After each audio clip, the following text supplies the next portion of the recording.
महायुतीचा एक उमेदवार आपल्या मतदारसंघात एका सोसायटीमध्ये गेला होता. सोसायटीच्या लोकांना त्यांनी सांगितलं की मी तुमच्या प्रत्येक अडचणी सोडवीन, तक्रारी सोडवीन, तुम्ही आम्हाला मतदान करा.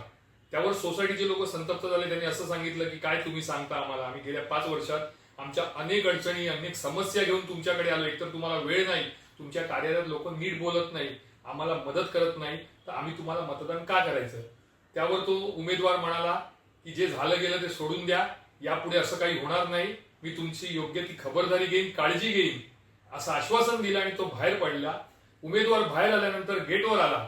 गेटवर काहीशी त्यांनी मान हलवली आणि मनातल्या मनात हसला.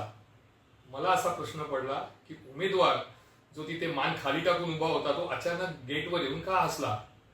तर त्याच्या मनात मला असं वाटतं की असं आलं होतं की चौकट पे आना सबका जारी है, आज मेरी है तो 4 जून के बाद तुम्हारी बारी है. असंच वाटलं असेल ना तुम्हाला. काय